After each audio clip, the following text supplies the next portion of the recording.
Hey everyone, I'm back with an Epstein update. Today I'll cover TMZ founder Harvey Levin, Hillary Clinton, Commerce Secretary Howard Lutnick, Jay-Z, and Jeb Bush. I'll also give updates on those I covered in my previous episodes.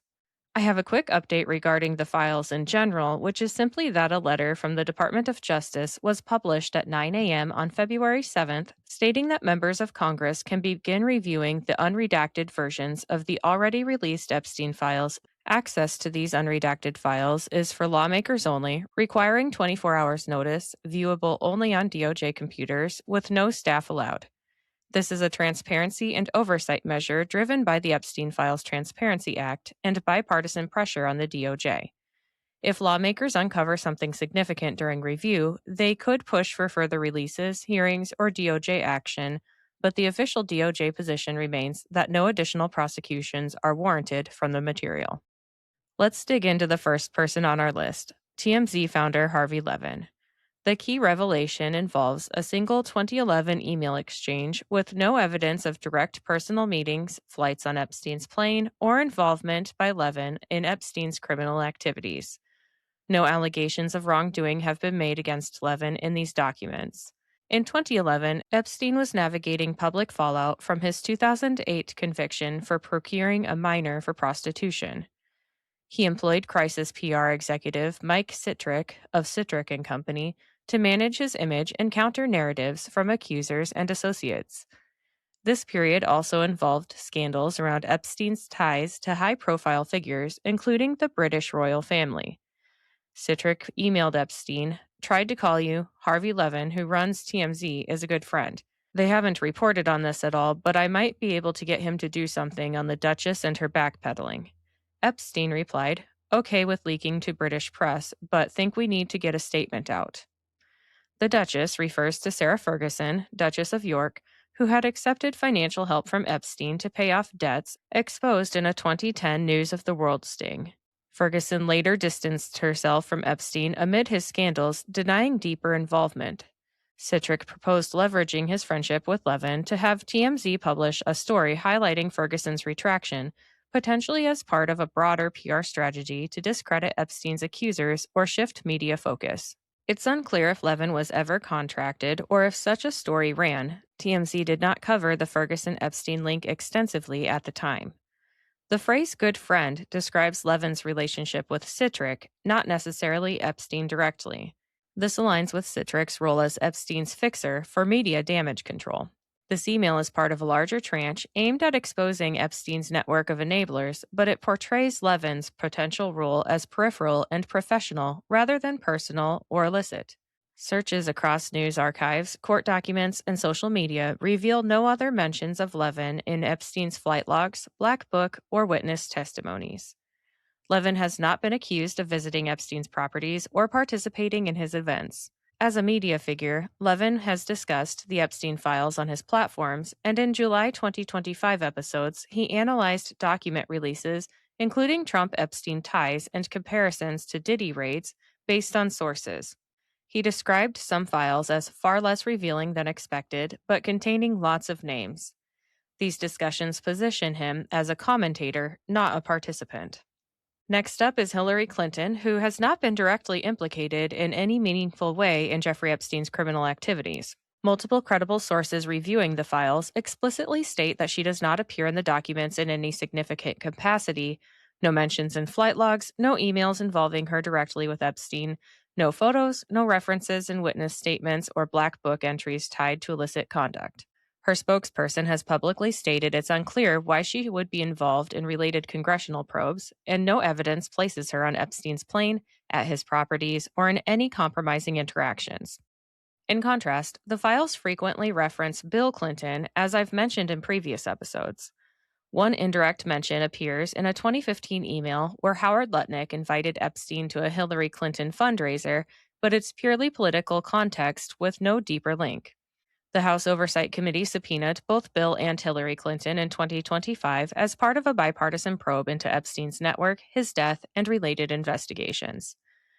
This led to initial resistance and a threat of contempt of Congress charges and later an agreement for closed-door depositions. Hillary on February 26th and Bill on February 27th. Hillary has publicly pushed for public hearings with cameras and transcripts released, calling closed sessions a kangaroo court and emphasizing transparency. She maintains she had no meaningful interactions with Epstein, never flew on his plane, never visited his island. The focus on her appears tied to broader scrutiny of the Clintons, like Bill's documented ties and her past role as Secretary of State overseeing anti trafficking efforts, but no files substantiate wrongdoing. On to Howard Lutnick, the billionaire businessman and current U.S. Secretary of Commerce under President Trump. Lutnick has emerged as one of the more prominently featured figures in the Epstein-related documents released by the Department of Justice, with his name appearing in over 250 documents, according to reviews by outlets like the New York Times. It's important to note, as with most of the people on this list, that no criminal allegations or accusations of wrongdoing related to Epstein's sex trafficking have been made against Lutnick in these files or by victims.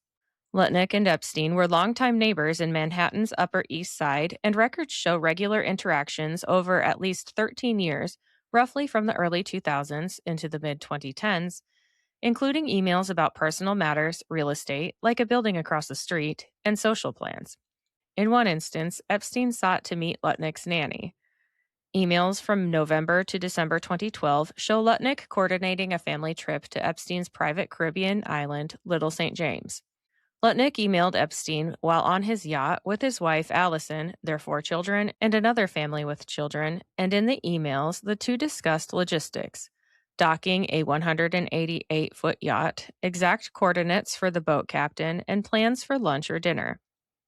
Lutnick's wife wrote to Epstein's assistant, "We are looking forward to visiting you, and we would love to join you for lunch." Follow-up messages, including one the day after the scheduled date saying, "Nice to see you," suggest the meeting likely occurred.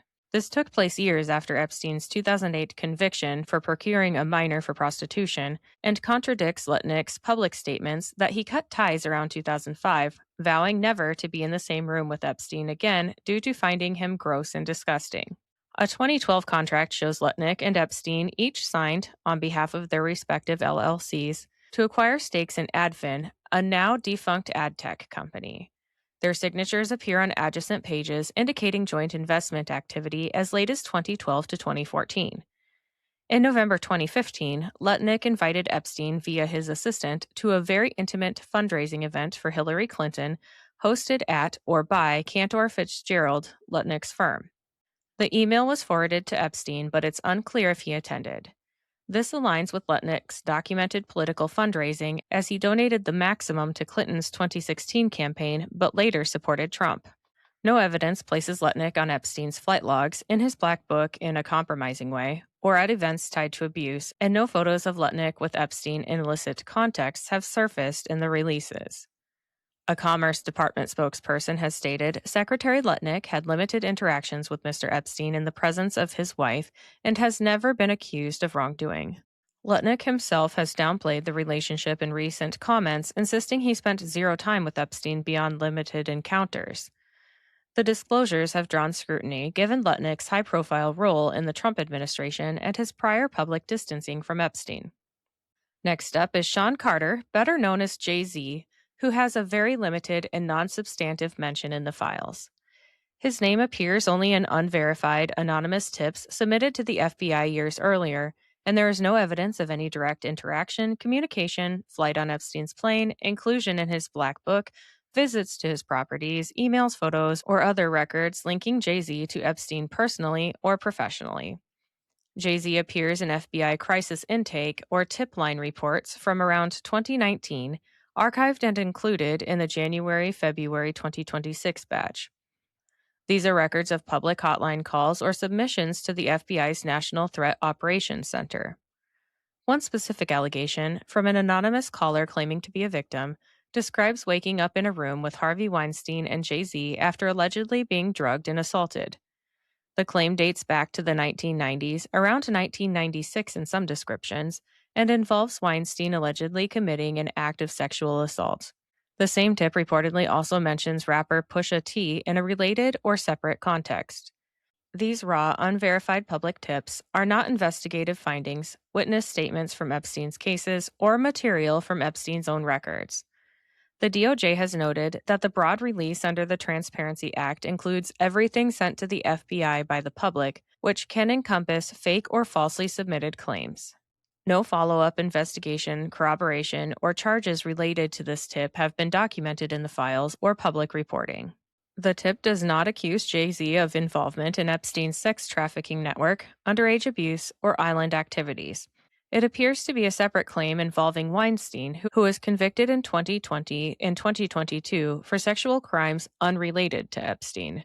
Legal experts and media outlets emphasize that inclusion of a tip line does not equal evidence, guilt, or even a formal accusation. Former Florida governor and 2016 presidential candidate Jeb Bush is last on our list for today. Bush has no substantiated, direct connection to Jeffrey Epstein documented in the primary materials. He does not appear in Epstein's flight logs, black book, emails, calendars, photos, witness statements, or any other core investigative records from Epstein's cases. Comprehensive reviews do not list Jeb Bush among those with verifiable ties, and his name has surfaced only in isolated anonymous public tips or hotline submissions to authorities, similar to the Jay-Z case. These are raw, uncorroborated claims from years earlier, often 2019-era submissions archived in the releases. Examples include a tip letter sent to the Southern District of New York alleging involvement in a child trafficking network, alongside unrelated figures like Tom Hanks in some viral versions. These are not investigative findings, victim testimonies from Epstein's cases, or Epstein's own records. They are unverified public submissions the DOJ included for transparency. No follow-up, corroboration, charges, or substantiation appears in the files.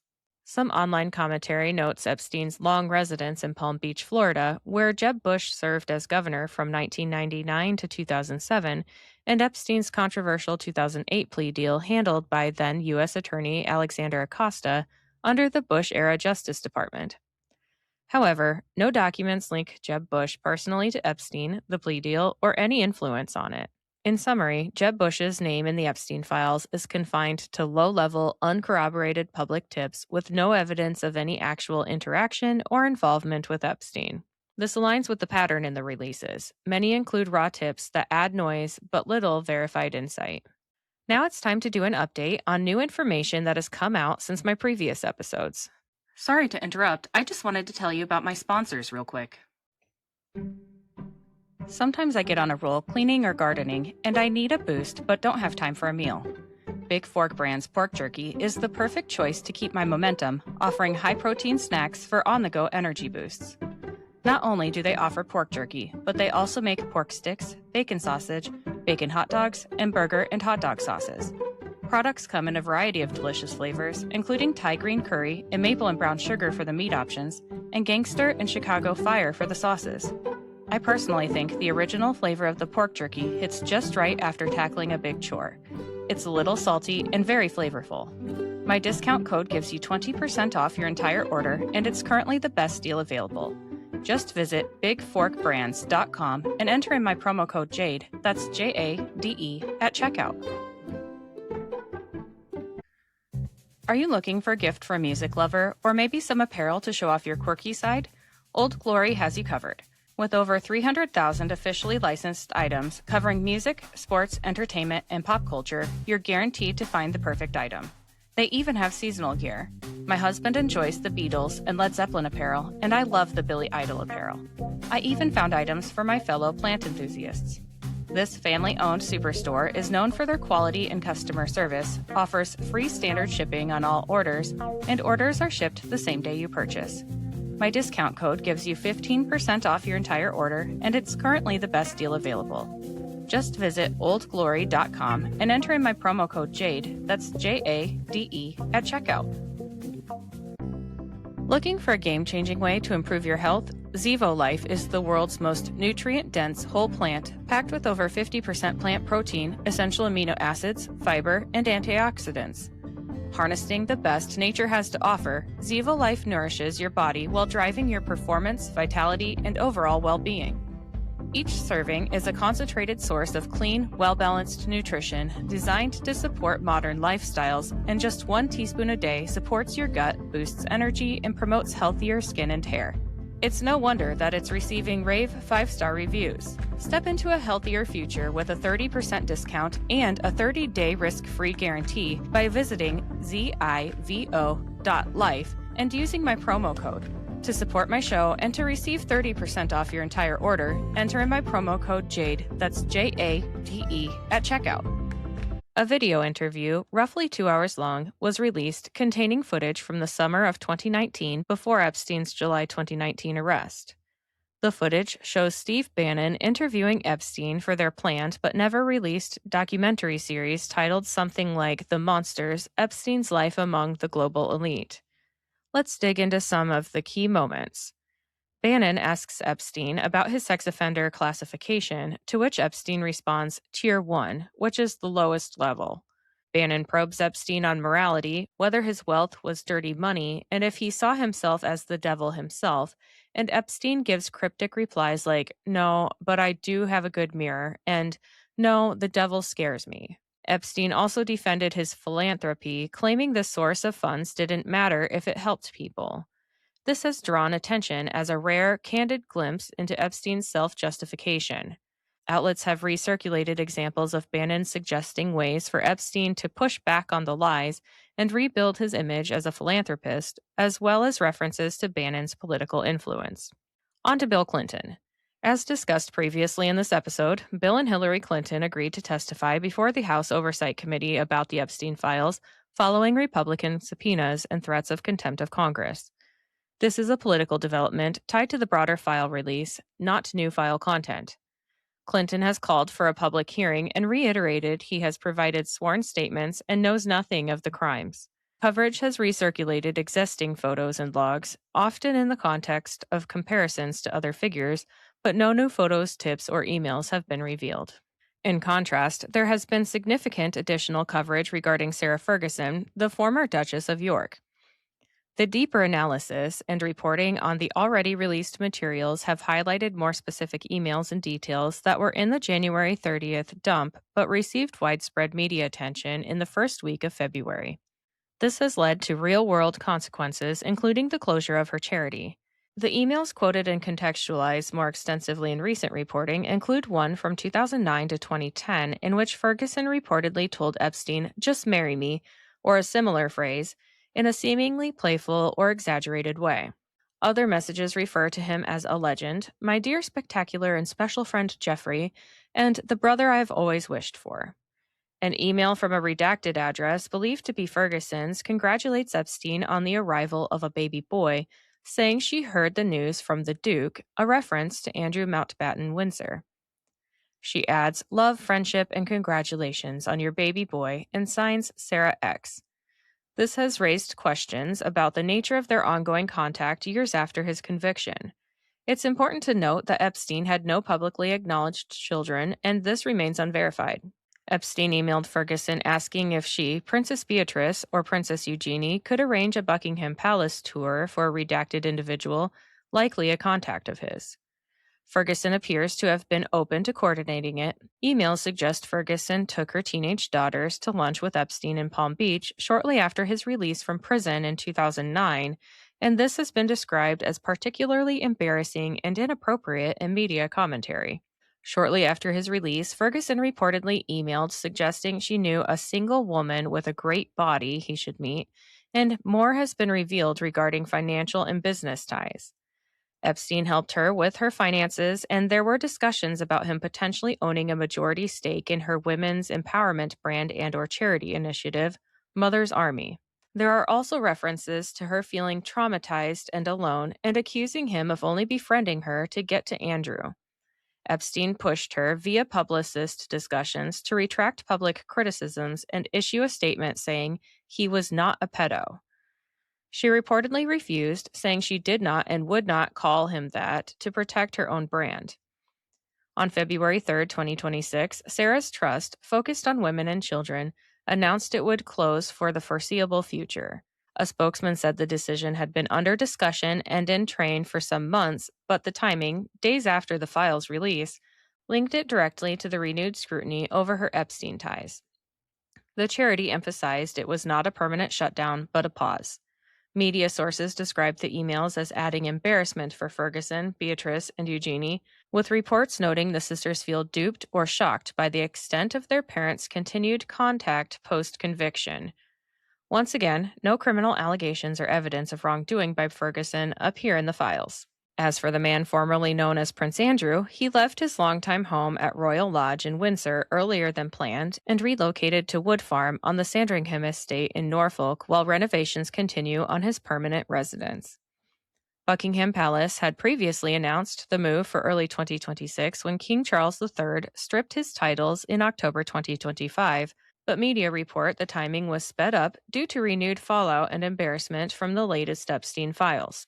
This is widely seen as the royal family further distancing itself amid ongoing pressure. A 2011 letter from a lawyer representing a now deceased exotic dancer claims Epstein and Andrew asked her to engage in various sex acts during a party with other young women, some allegedly appearing as young as 14. It specifically alleges they requested a threesome. This surfaced in the January 31st batch but received fresh media attention in early February. Renewed focus on emails showing Andrew inviting Epstein to dine at Buckingham Palace post 2009 after Epstein's release from house arrest, and Epstein offering to introduce him to a beautiful 26-year-old Russian woman, with Andrew responding positively in some exchanges. Thames Valley Police announced they are investigating claims that Epstein flew a second woman, non British, then in her 20s, to the UK for a sexual encounter with Andrew at Royal Lodge in 2010, followed by a Buckingham Palace tour.